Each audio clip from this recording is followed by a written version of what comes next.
Sana medical kind and penny for Atanasi and sorry, and so are you ready? Into saying, and I are ready. The INTBA. I say champagne. What do you do in a situation where your husband has not been in the country for 5 whole years? He is a good provider. Our kids are very good. Our kids are very well taken care of. Says, when it comes to these things, I must say he is the best. But I am suffering sexually. What do I do? Mami Sankani Bium. Champagne, what do you do in a situation where your husband has not been in the country for 5 whole years? He is a good provider. Our kids are very well taken care of. Says, when it comes to these things, I must say he is the best.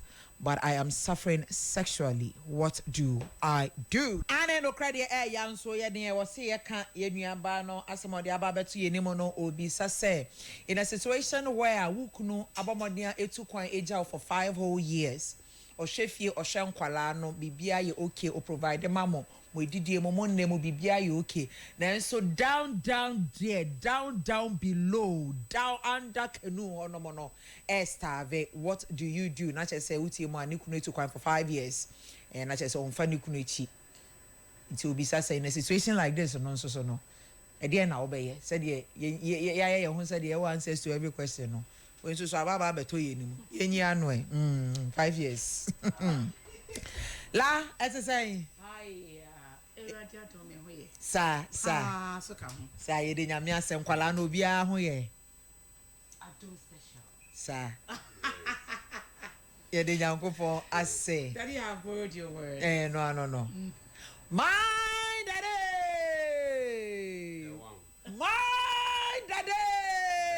international my daddy Scorpion na man that is say nya de be huni esa one body esi sa pepe me ma me want to say adum me nia no obi a ho ye boni bi any fi sa de afeye super papa edi nyankopon ase la hiya yankoya asem no so okay before I proceed me bo mo once the mama Queen Elizabeth I of Ghana which some people are trying to do photocopy you but emfa MPK mommy shout out to you wherever you are. God bless you. And then hello to all our good listeners. Let me show you now say what do you need water? I'm voice. Okay. My voice is trained. Okay. You know where I'm coming from. Okay. Everybody, and to this special person, I don't need to mention his name, but wherever he is, he knows I say hi. I love you. And then to my son, my prodigal son, Kofi Lasha, Nana K, Jeanette Obia, hey, Kala, also for YF, and I'm Uncle Bolos.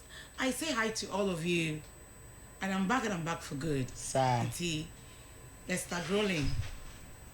Now, Meko Master so for today, I would say, me born a tough man shall not live by bread alone, and then body no be firewood. Why am I saying this? Sometimes I prefer to marry somebody who lives outside, but because I can have my space to do whatever I want, not in a bad way, but you know, when you are living with your husband, country. Am I not speaking? Hey, yeah, I'm speaking English. Okay.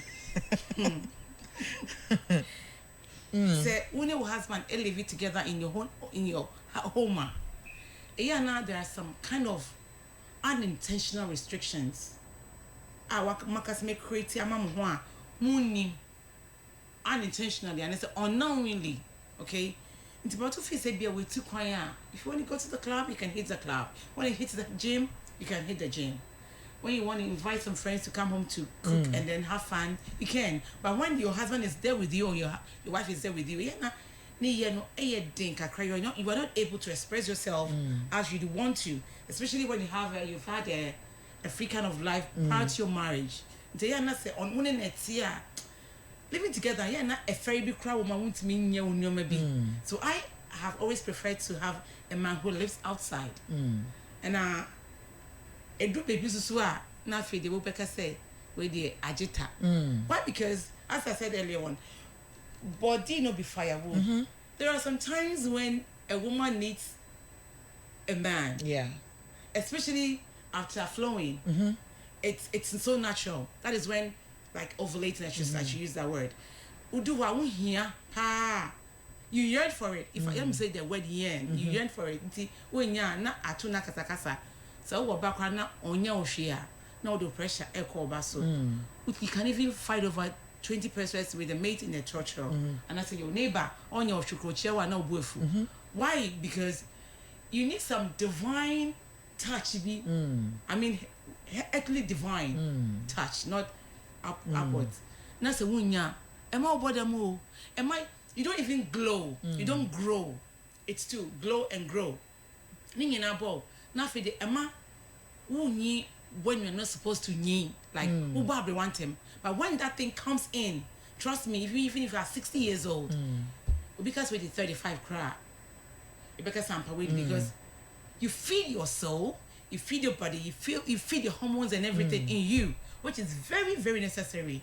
It is say if we're worried for 5 years and the husband is abroad and all he does is to come home and shoot and she also gets the ball, definitely, and Oyoba at her peak, I don't know upon age now, definitely she'll crave for that.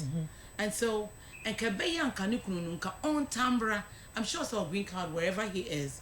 And think on Tambra fee. There be Oniklunu has been gone for 5 years on Mada. On Mada. Why? Because he can't leave a sweet choppable woman here in Ghana, which for 5 whole years. A damn kwa. Sikaben one opes can I breno. This woman. So at least once in a year that when you bet me I say on her birthdays of Baba Ghana and I say Christmas you be coming or find a particular time beyond Baba.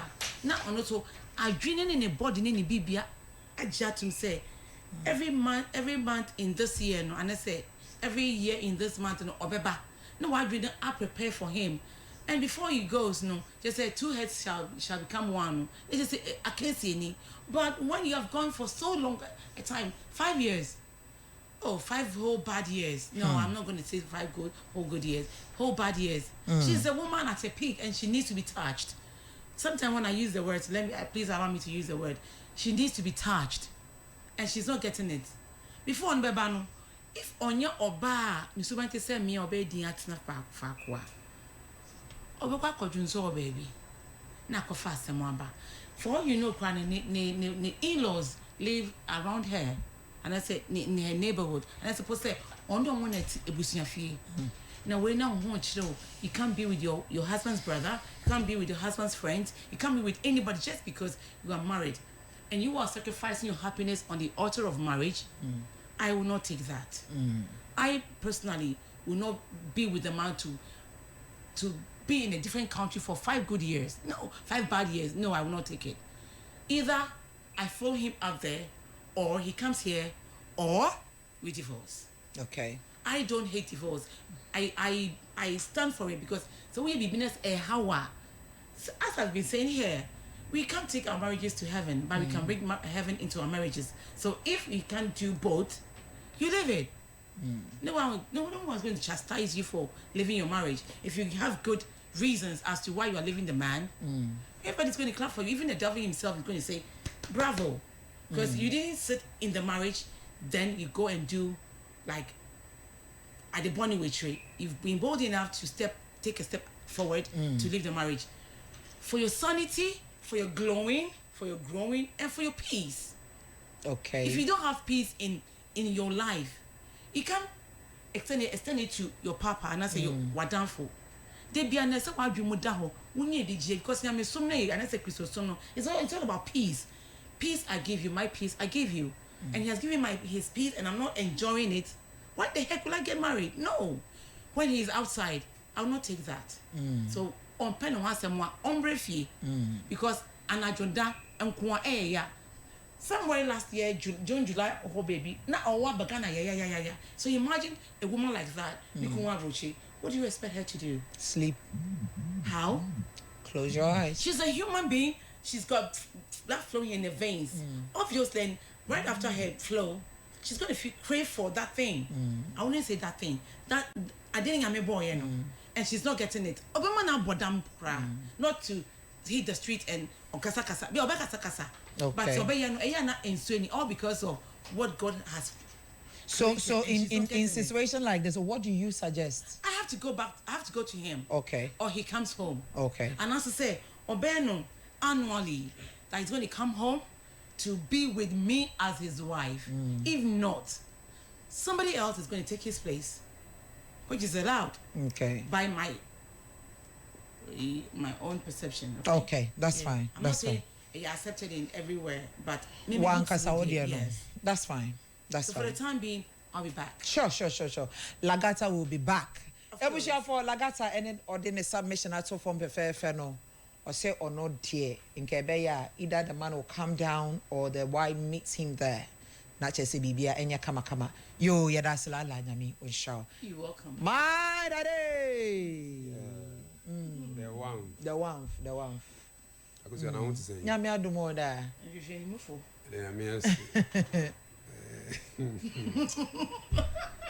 Hey, obi sama say yembo du ko evre ni invita. Yevita. Oh, daddy. Oni peni ba ko. Already. Yeah, but in so she nya so na wa ha ne wa here and then nyina yo ya. Okay, yeah, the Yankopon say ordinary so action Lagata ministra. Yeah. Cause you in share with tea for Papa B. Papa Me from Papa B. If you say any better this time data and the credit. Sure. I say Obuasi gold no. Jai. You board in then. And so abribiano omo ese omadaje no musika ya ministra nyina. Sir. Impact Media penning for Uncle Johnny. Derek. Ya wana kan say yebro ni ba ko. Yebro ni ba ko pe. And the la omama kan na edominas radin stro bibia. Lagata. Yes, daddy. Wa pom se den. You the Yankopon as man kasa muhu. They say body no. The joy that I have in my heart. We thank God. No idea. It means that prayer. We'll talk about that. Yeah. And the Yankopon say yo Minchia oba Papa B Lagata mami and Kimbolos any aba Queen Elizabeth the First. Esiba was esi nyima. To my boys no ma good. Yo akoso ya koya sem so no kwasem ni asem na lady no edebeto ho no. It sounds very simple, but heavy. Very, very heavy. Emodu pa nanso no bibia no ha emodu sen Yankopon. Psalm 90 verse 12.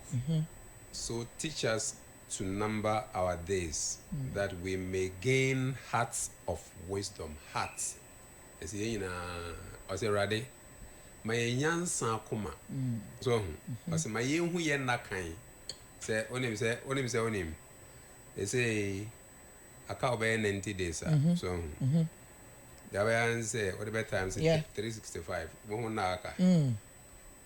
It was ready. My yen na kan ne yen nyansa akoma. Bibia me kan say bibia Yankopon ye was as to bia ne bia emraye dey. Ewo. Na ko say dey say ni say tribes no bia wo akwan a omofa so omoware e ba kontu ma the last me reading nkramo for you omo kra den ka 6 months okona mo ma ya ware na esi egu no so ana me gide si emra mo kra no eno so de ewo ho but the to the bia ya na ahokyere ene niam bia je say yensan susu ntino na ayese yabo ne abreosu enkwara na yegwawa na yakale ze mensu Kamitu wo say na esu na je so o be wi no won say ho ato form doctor for mada order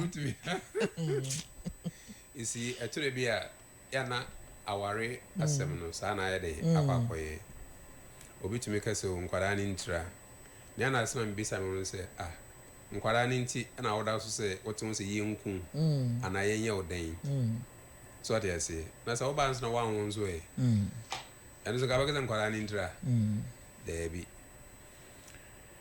mpɛn bebree na yɛaka wɔ ase sɛ ba ne sɛ bi a mo bɛware a ɛsɛ mo tena se na mo kasa ɛkɔ akyire ɛfiri sɛ mpɛn bebree no yɛna akɔakɔɛ I miss you na mo bɛhyia wɔn sɛ nkɔmmɔ a ɛsɛ mo di foundation ɛsɛ mo to no wɔn sɛ de biara na akɔakɔyɛ one way ɔdɔ asɛm na you know ɛno nso no deɛ woyɛ dan a ɛbɛpepa pɛpɛɛfɛ after honeymoon na ahyɛ aseɛ na ɛyɛ dɛn na ɛpepa nti these are the serious issues ɛsɛ yɛtena ase ɛyɛ dɛ yɛka ho asɛm because in marriage you know eventualities ne bebree nneɛma ahodoɔ bebree de bia meka sɛ ɔware a ɔho ɛna wankasa koraa no wobɛhunu ho yie because asɛm bi bɛsi paa sɛ nyankopɔn ammoa wo a wo action no bɛka sɛ enti me na metumi yɛ ɛwɔ yi nso na yɛwɔ a na aware na ama wayɛ dɛ ebi wɔ hɔ nso no a wobɛyɛ wie no sɛ enti me na metumi atu saa na mo yɛde nkonimdi ayɛ dɛ abɛi so ho ne nyinaa yɛ nkɔmmɔ a mo nyinaa mo yɛ dɛ modiiɛ so akosua menim sɛ bi a akwantuo na bɛtɔ ɔbɛma no wɔ kwan mu anaasɛ bi a ɔmo ba bɛwɔ na ɛhyɛ n'adwene mu deda ɛna ɔntumi ayɛ dɛ anka nkyerɛ ɔbaa no nso obi wɔ hɔ a ne plans no ɛwɔ ne tirim but ɔntumi nka this word a yɛka sɛ deɛ onyankopɔn aka bɔ ma nipa ntete mu no mpɛn bebree ne a na yɛde adwene kɔ awareguo so but ɛnyɛ saa nko ara na kyerɛ ɛnyɛ sɛ yɛ dissolve awareɛ no nko ara okay but is ɔmo mmienu yi I got it so akwantua yɛ dɛ atete ɔmo ntam so it means that sɛ yɛn mmienu ɛto de bi abɔ nsɛ na one other side no because ɔno sɛ ɔyɛ akwadaa yɛn na n'adwene yɛn no sɛ aburokyire do ɔbɛyɛ dɛ ɔbɛkɔ bi nti ɛmfa ho sɛ wɔayɛ dɛ wɔaware so menim lady bi a na Kumasi yɛ obi a na ɔbɛn me paa ne sister that time kora na bɛma no de 7 years deda 7 years ne bɛma ne ba na ɔde ɔbaa buroni so abusuafoɔ no sɛ ɔntu ho anamɔ ɛna sɛ saa na ɔpɛ na woma no nka hwee baako so Kumasi kɛyɛ ne university daadaka na tech a ne yɛfrɛ no ɔno deɛ ɔmo ware wieɛ no bɛma yɛakɔhyɛ ma ɔmada adeɛ ano ɔden na fortunately ɔbɛpie ɔno nso baeɛ na ɛyɛ sɛ ɔba bɛware those days na nkwadaa yɛde kɔla wɔn sɛ ntoma wɔn maame ntoma si ne yɛde abɔ kɔla na wɔfa sɛ ɔware no wɔn bɛkɔ aseɛ aba nso wɔfa gyama ne kɔ sɛ hwɛ mmemme ne so na papa no yɛsan kɔ ɔmo nta na ɔbɔ ɔmo kɔla ɛna ɔde ne wɔfa ase no pii ɔmo di n'anim ɔmo ba bɛtena ase bɔkɔɔ nti saa asɛm yɛde bi ayɛ bi sa wɔ asɔrɔ dɛm sɛ deɛ ɔwɔ asɛm ka no so ɛno koraa no mmerɛ mu no ɛni sɛ saa de ne ba because 21 days na ɔmo kɔ wei no ɛno na wowɔ biribi a ɛsɛ ɔyɛ de ɔbɛka na ɛyɛ saa asɔrɔ dɛm hɔ sɛ na de wɔfa ase no twitwe no ho na ɔno asɔ gyina no ɔpushi na ɔpia nkwadaa ne di anim ɛne kɔla no me na meka kyerɛ wo nkwadaa mmienu akosua bɛrima no hyɛ mmirika ase sɛ nnɛn na ɛbɛhu no a I'm telling you true story na meka kyerɛ wo yi KN University Kumasi ɔmo halls no one of the biggest hall ɛwɔ hɔ na asɛm no yɛ de ɛsiiɛ wei nyinaa yɛ akwantuo mu nsɛm so hu enti ababaawa yi deɛ ɔka 5 solid years yɛn nyinaa yɛte akwadaa bi ayɛ de ɛnim sɛ ne nalagata ɛkyerɛkyerɛ mu no ɛto da bi a na wɔatom sɛ honam no deɛ ohia no sɛ nsukɔm de wa ɔnom nsuo ɔkɔm de wa wopɛ konkonte yi ɛnɛ wokyerɛ deɛ wopɛ paa wo sɛ wopɛ deɛ ɛmmerɛ so hu ɛyɛ sɛ yɛto yɛbɔ ase ayɛ dɛ ɛyɛ bi ma ho so hu ɔhu sɛ yɛn nyinaa deɛ ɛyɛ nipadua no ankasa ɛwɔ nneɛma ahodoɔ bebree a yɛayɛ sɛ yɛde ma no ma ne ho yɛ den ɛtɔ no ɛtwerɛ bi atade bi wɔtum material bi wɔtum sɛ wopɛ wahyɛ ma wakoma ayɛ den atɔ yam ba nipadua no ankasa nso aside aduane nsuo ne nneɛma akeka no yɛwɔ adeɛ baako a ɛyɛ nipadua no akɔnnɔ deɛ wɔanya senior lagasa can say a money pediano cry twintwam. Yes. Centra. Yes. Say moja. Centra. So inti onyame a oyo onyame no so but the mama nso ade ba ko on say hwe nipa omo ware foforo oba na se bema obo nse ebedu ba boso ba ko mienu miensa ekọ no ikosi se obia ye no me yeah apa je mama mfa nche aduane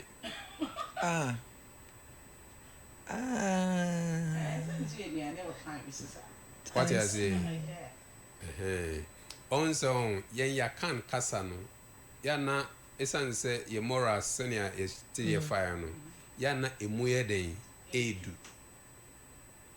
enti wo ba ma oyere e waduane as well as oba no so na say so for ba ko preacher no say wo jiji ba me bi sika na say ni ya is it whether you tell you to say Oberio on your kind of pain yeah my pastor yes so my can yeah so they say so word no so yen to sebi na yenka edi ade ni yedi no yeah I say man edi ade ni yedi eduane so it means that sebema kase opese eduane na so and I want to say, yana man a trivia as me there, more excuse me to pretense in tino. Said you are no more papas in mema. Naturally. Sanity, we want to be a ye. Yes, I am what I did. Then I said, I can't hear me. I said, so I can say, I never must have been program. Hey, I said, Benny. You see, oh, it is a banner say, but young coupon so a young semono. A mouse need to meet now for a longer time. Yeah. Like, if in my one say, the mindset, and I said, say, I don't hear any hope. So, I just will be on why I just a master media baby. I made a message, you see, and then she say, you know, maybe I didn't do no adding. Also, you'll be a say, be on peso be cheating, maybe on peso be so other means, yeah, and you know, a crime ben of a fast. Vigilia say, our Arabia, and Yana, yet in penny for Vigina or say. When we na our energy so nti say ba ne say na say otumi ne mpenimfo ekasa we no kra de na ekwa abonte bebre kra nye eye emma maame de edikan ono na maame ena bia ne ba ne kunu maame eno ne emma asem because omo ete sa ne mana see so say bia mfie numini sabi mesum ye nipa so enti de na me di kan say say ya abribia na ware fortuna se ekasa because abrochire our akwantu no enti say wo kokuma ase na aka say bia na wotwe bia no meba na so even cross nipa cross o wadwuma bi kra ye pa na even coming every year kra no enye bete because waba so to me ba kra bi acha na wotwe because adwuma no on se senti on buy on nche ye na mostly ye adwuma na na ye mom time be bro but okwa bills egunechi no because dan utino mo one mo ye ubetia you see and nti eyensem na hodo bebre nti omo tena se kasa na se ebeye yi a na se kwan wo ho ana se niama toto yi na se obetumi akwakosra no mpo a sensra mpo a at least because oba de yankopon adom me am friend holy water onya kakra no ma afekra na wonzo ye de na oglo so nti ya de ehuhia papa nti ye se omotena se abusuan no mokasa no ne be on dedi kan no one ne ko no ncha se ye de ncha se ni nkomo serious nkomo se be ma me nipa odo wakwa kodri ho sebe obi nim dia ono so eye ho obi ammo obi aten because some of these things in so here day baby brace so I just want cause why you say I do me here me and sometimes the boy have also kokodu no maybe I say obi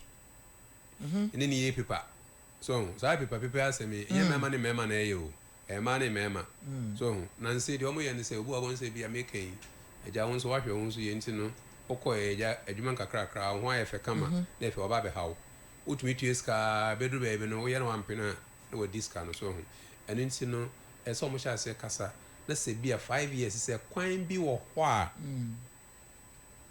bi akra na say onye paper nobody knows say mo bi a yame adom e bi an say obetumi atwa no ho kakra ba omra no mesra no ye de onko ayensa nso de a ene bi a say o hihye say bi a ere no ba be ka no nso a oyere no ho nya ntem so because it do say nana say obetumi edi san koma na che say wan hwe ya because baby ade na duro no eduro eja so obi de nsa kan kakra e bepe ayi se baalo ohu ama ya pai so pani an kakra ampo a eno atumi ye de nti oba ne so ayi se baalo yehu ama ya agi nsemu eno nti na ode na asemi ayi apa nti won sha se ni kunin kasa so wo hene bia kasa na nko yi a na fei omra ne maami ana se nasibaho se ekwe ya che se biu wadwi mu kra mpo na wonam ho kra na obi ye de adwen foforo ma atana say all this is enye better sa so de bia one ne ban nkasa no mo hwa na mo a ombetu but for now de ye be stress say ne wesi atwen akra no ho aba bedu no on sre yankopon ho de because the tree bia ya na enye better na ko say quotation na me ko to you so o say rade mo ani hu ye na kan 5 years bibia uye adwuma na se eseye na osan ye fofora wo nsi ya etumi ye dey ejina but time no etwemu a wo de ba kire nye dey enye yi ontumi reverse no so hu enti emfie num ekoi kwa na ye dey ye kwa enim no ontumi ensa na chinka se bia 5 years me ba be reverse no so hu enti bebia edu nto se me nyansa akoma bebia edu ne hia se nyansa ye dey ebem na hu ekwan mo befa so a ugansa na nesa ware ni ntitimu ana eba no so ebi ono be ma no ho akwa akọchire no o provide but ebi onya people de beba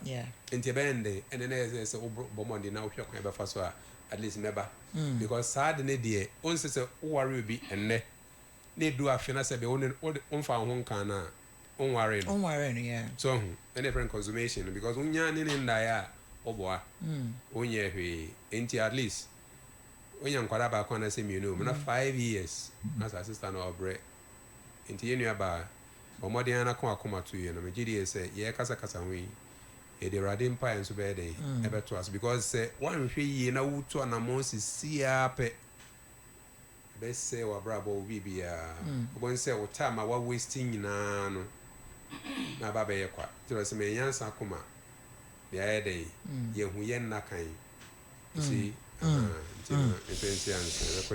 Mate la. Hey. Remember also 1 minute to be long distance relationships.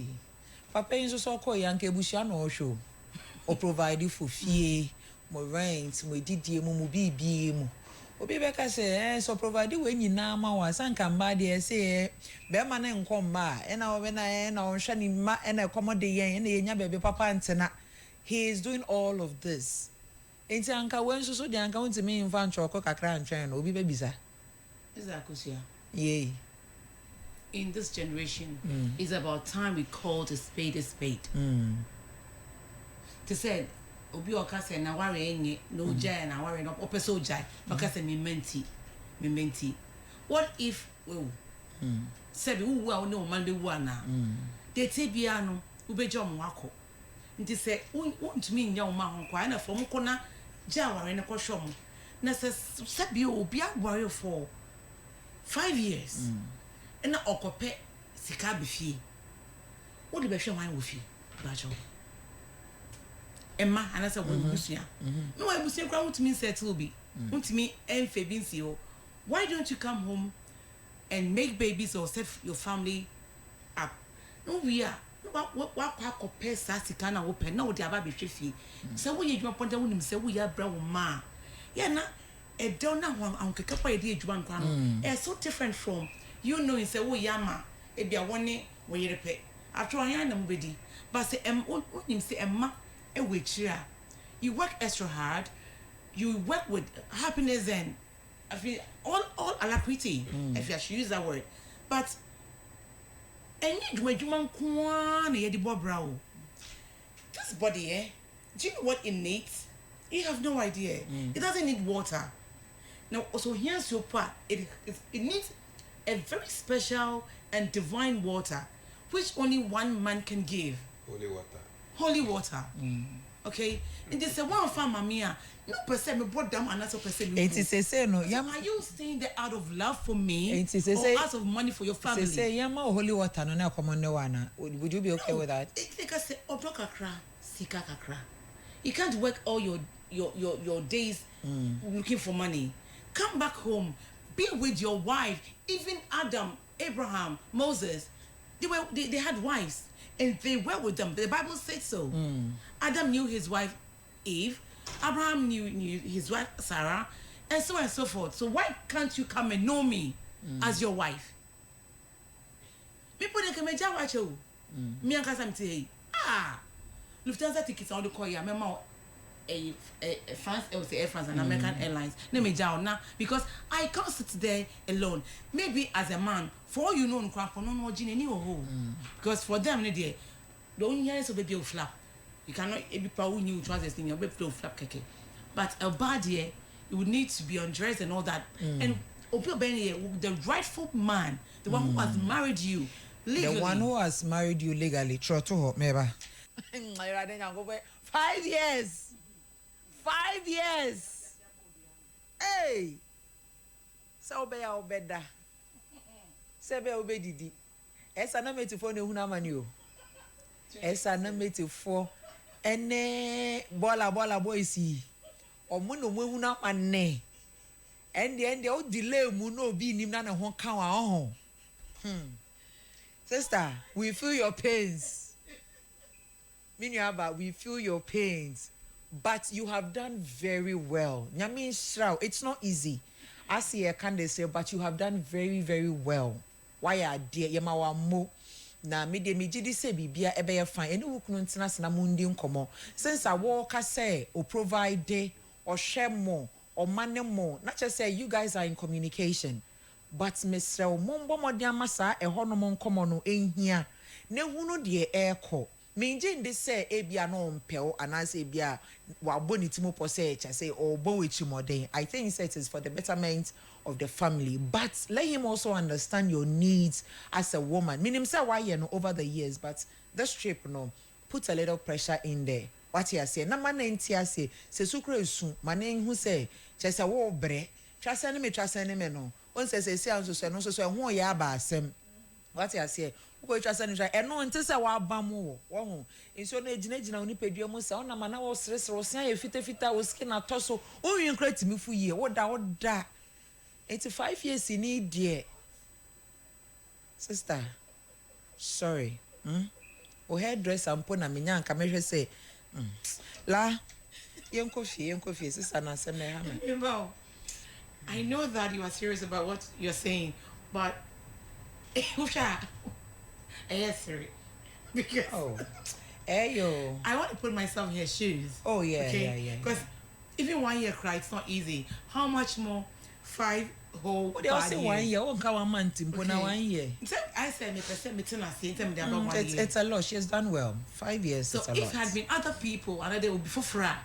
I was saying but it be an entity ne asori oko na ne manti untimi yesa. But hey, media make catch us say from one drink temper so when it nas when no e kasa for phone so because it's your ma no matter na sa kasa nti mu kasa phone so maybe video call of audio mani hu say wo ye nipa anyame abo say de no so nyame abo na moja edi efrusani. So it's either he comes home to perform his duties as a married man. Yeah. You see, and all your duties as a father, a provider. Yeah, because he's providing. But as a provider of that woman's special needs, no, he is not.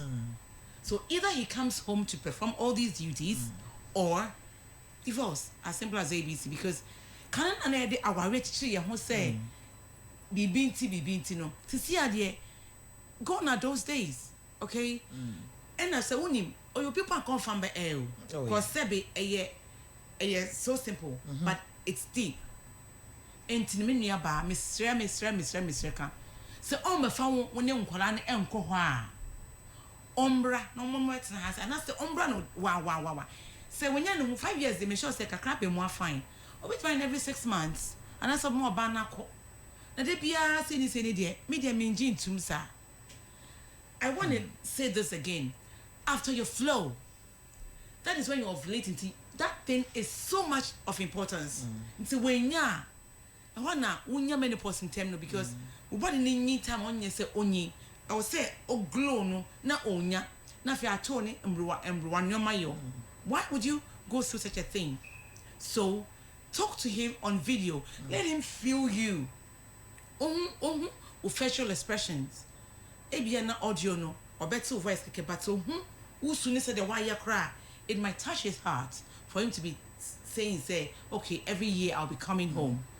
If not contribution for her and son snap a pole ring you know that's social give it back to them obaba na aka offense say if you pan and that hole on pen our reject so and umbra man options we any discussions I do options because 5 years na just say omo campaign omo kaka say what means swipe precopen o ka say or na some eba e ade amodi nkomo na en yield any good result so or the aba eponka say so into sano give him options either he comes home or you go there or you divorce him as simple as ABC Nine. no as a simple and tetia Simple. so ko ye me amiti he ya aba cuz mazin do here on my engineer, on my productivity. Because if you are in the corporate world and you don't get it, you mess up your whole business. Share when I catch us a corporate world before you and any BD. And then make say when you Mama no crap. Let me say Sister for number 12 on Salam Day. Mama no crap. And no no pie so. You can't you going yourself no pie. But you're so fast enough to cover it up for me. Thank you over there. Anything. Thank you so much, sister, for being bold and brave to bring this issue up. And you'll be on a bit, my sir. May I say, Ebeya, my young casa back door. I'll give you some tips here and there, okay? And when see, semi conclude, yeah. May special regard goes to one special person. Who I mean to be born on air for now, but as time goes on, more better than I mean, sure, baby, will be 05418 59549 05418 59549 and then telecell is 020 39 32239 020 39 32239 and the name is Lagata. Thank you, beautiful Lagata. Nyami Oshrawo. My daddy.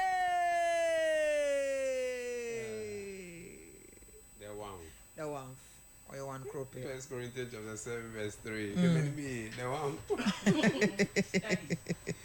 Let the husband give to the wife the affection due to her. And likewise the wife to the husband. The wife does not have authority over her own body. The husband does. Likewise, the husband does not have authority over his own body, but the wife. The word, the number 5, verse 5 says, do not deprive one another. Yeah, can I mean to us when you're there? Or unless it is with mutual consent for a time in order to give yourself to fasting, prayer, and then. So the number one word I may come as affection. Let the husband give to the wife the affection due to her. Affection, no, I won't say a sometimes baby to because person is surprising me. What of Reggie Brand, I won't surprise him. I remember Reggie in any headache. You be used. Any babies. Yeah, they are all tapping. Say, you don't want it. All the TV bound here. Day. So affection as semi yeke. And a pair I make us be. I'm saying it is one. Oh, I'm here so kakwada. So okay. No, it's not a best me and Kobon Como. So what do you say? Affection, they be no. Or no person order, but nana or person order no. O here will be in common or the other. Or the other. Mommy. Otrofo na se dance ni abridge. Ye bon komo na me hu say oko Wada cry ja. Wada cry je say. Deja. Me sorry boko. Wada ja okra. Sometimes because you me bisa me say me say me too kwan a. Ka den na ka me family be ye. Yeah. Because affection as me can say brave ya me ta kwa so ntempa anti ye point na one sopo ba ko na me man ba mbe hag have na obi say like I dey omo hu me acha na na kan so sa na yetie the lady was surprised nti ye ka affection na enye the all dey ma we no nkwan eye nkwada no se osena okese ohwefie that's one part of affection sika ofie alezo ohwefie nkwada no bibia but the word is what but sa affection when na Bible kan ho asem no eno na mmemu a o se bibia na je say obe se bibia e den obe se bibia on say enu aba na ye ma no kafra ko say yes eye now ebi dem say ontwa no ho nkodi na agro kakra on say ewiase akosua obetumi ekuta umudi mu integrity to 99.99 so but adie ketua bi ebetumi adwiri ni na ya den America na mo ade ba ko eje se na ewo omobo tentimpa ne twin tower no yeah ma me bia na menim no se okono se odu 88 and I say opposite or see do so nko bi left funny den emra form you see enti on so say 5 years and what na wa kuta umudi mu senka se me ko akope bia ye den atafre no obenya eden no what we say 5 years masa obe feel obe se chu mudu Barakusia echire asem. Umonse umudi ni nyina integrity wa build it over the years. From kwala bremu ubota baby opese udro ni ada day ni I home pese menye mekunu I just say me better that is wenya ewie. Ama be man kura to kwan. Be man de obia enka no ho asem boni be say according to me gide so no so pese obede obebo fie oba na ka say di ho adanse say oyede obo fie oye na mom no akwantu mu asem eye nsem bebre so na won so bo ha bon say ade no wakwa kopem oba na chi a enye yi sesei age say bi ebre bi eni nti akosua me mom de me ka che ne say baby odru no omia nani na omon kasa so omon kasa du baby na je sa ade no ebetumi be say ebi ebetumi aba background ebi be 10 years time na wo hu anama wa ede obetu because like sebe sex toys and other things ni any na so eno so wo ehun sunsun so if you want say be ya be du baby kan esa ware na ese mugu no so na we na ba be ye wo de na fe be ma kwa obehia ne foforo no ono so no untumi ye dey enjoy no I didn't try because I did be can take up so we can about sexual perversion and any other things like we say only ukunu etwa the aka echire bia sex perversion ni nyina bia ni ho a emfa asem ye dey emmero and the we dey be ma be no say on the odini huni owo side checker de bia say o fie na bia on ne chat ni ade na yere wo kra no ya just say baby bia why not you say bia oba no mpe obi awumunu yes but obi ayesie adenti na yesie say ya so kede be to bedwem enti emu bia ni ho a asem ye dey eni ho ha na be ka say osa last week na no ama obo say fei so on ti agosia they say the woman na say ye nua ba no man into na man foforo bia bi o say na me di kankan no onne be man enkasa no nti ase say be man be be aduro no so hu e say edu be be amintumi ye dey en continue bi enti eden ne ye afa ho na numa sem So when you ask papa bi anka nkyerɛ wo a ɛsɛ wotu ana wɔn kɔ na maame hɔ sɛ mama sɛ ni na tie no korɛ sɛ bi woyɛ ɔbaa me so meyɛ ɔba 5 solid years yɛnkɔpɔn adom mentu ana mabɔ ne biara baabi ne ɛwɛ ne kasa no sei na ɛkɔ na ma wɔbusuafoɔ so yɛ dɛ ɛnte sɛ baabi aduro no sɛ wɔntumi aka asɛm papa bi deɛ wontumi yɛ dɛn ɛntena hɔ bio because wo so yɛ nipa ɔho menka asɛm yɛntwa to hɛ last Sunday Saturday bɛkɔ wedding bi na baabi a metenaeɛ no lady baako bɛtena me nkyɛn ɛna sɔfo no preach na ɔka sɛ give your wife sex na ɛsɛ nkurɔfoɔ nka na lady na ɔte me nkyɛn na wapagya ne nsa sex kyɛ sɛ sister ade wei metumi sɛ mmaa no mopɛ paa o wonim asɛm aka kyerɛ me ɔka yɛ me sɛ ɔno mmom deɛ ɔntaa yɛ dɛn ɔmpɛ de bebree ba mene ne di nkɔmmɔ kakra na mahu baabi ofiri yɛ dɛn ofiri ɛɛba so within a short time nkɔmmɔ a yɛdi no bɛka sɛ obi a yɛahyia bɛɛ 5 years very detailed so yɛmfa ne sɛ saa ɔbaa wei so ne kunu atu kwan a ade wei ne ne problem now wɔnyɛ obi a obɛtumi aboa no asolve saa problem no agosia agye tata agye tuntum ta ɔn sɛ na ade ne teɛ enti no enti wo sɛ hɛ ewiase ɛwɔ akyɛdeɛ Nyankopɔn de ama obiara I believe that day she will be surprised like papa me nim ne da ade sɛ sɛ metumi ka nsɛm sɛ yɛ dɛn ɛkyerɛ but mekyerɛ ne nneɛma ahodoɔ bebree na wo sɛ ɔbɔ ne tinko aka m sɛ Wednesday yɛ mmɛsrɛ mu asɔre Sunday so memmra na meso mɛba yɛ de mba bɛsra wɔ mu